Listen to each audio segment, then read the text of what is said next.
Welcome once again to another episode of SwillinGrog's Wonderful World of Beer. Today we're having a look at none other than Melbourne Bitter, which comes in at 4.6% alcohol by volume, and it's brewed and bottled by Carlton and United Breweries here in Australia. Now, believe it or not, I've never reviewed this one before. I've had a few requests to do so, yeah, the day has finally come. Alright, so this has been chilling in the beer fridge for a few days now. I'll pour it out to this mug and we'll make an assessment of this. Yeah. Okay.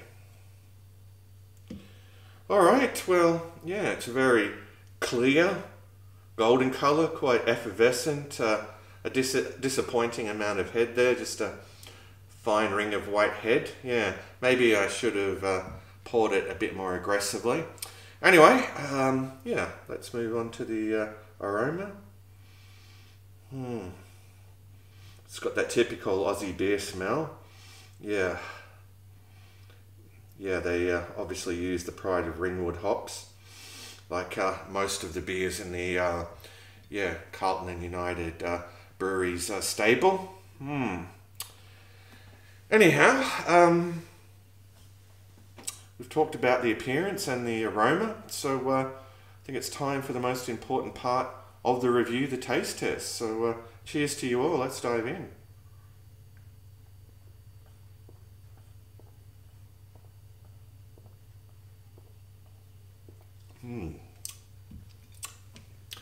Alright, well, yeah, up front, definitely, yeah, a very dominant malt taste. There's certainly some bitterness there that lingers in the palate. Yeah, I mean, it's got a fairly dry finish as well. Yeah, quite crisp. Yeah, but I don't know. Yeah, I'm just not a fan of the Pride of Ringwood hops. I don't know what it is. They just don't do it for me. Yeah, they've got a very sort of sour, sort of a sour, grassy sort of taste to them. All right, but let's have another gulp.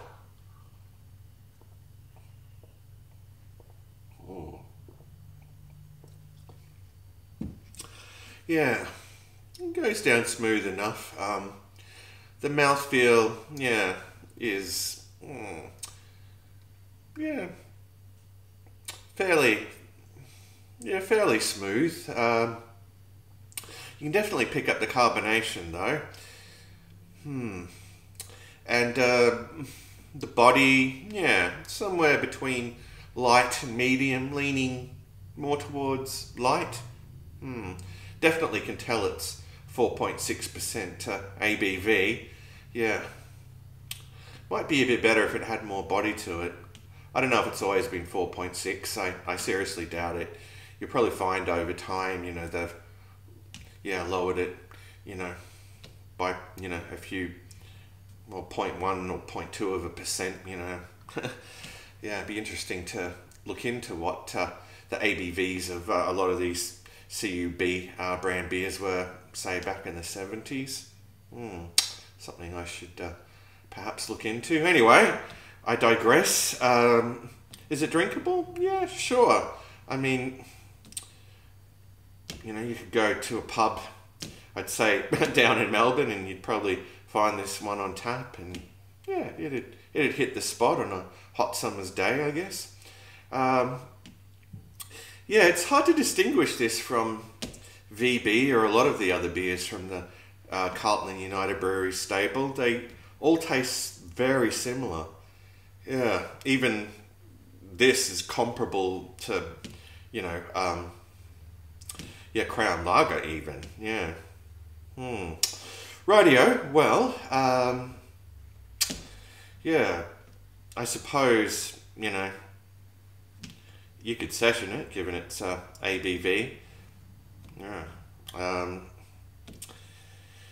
Yeah, I'm not that overly impressed with it. There's a lot better beers out there, but it's probably not as terrible as people like to make out. Uh, yeah. Well, the price point isn't even that good. I mean, in Australian terms for it. Well, up here. But then again, I mean, there's not too many people this way that do seek it out. Anyway, not really one that I'd recommend to you all, but certainly an interesting enough one to review. Yeah. Rightio, well, I'll have one last gulp and give this a score out of 10.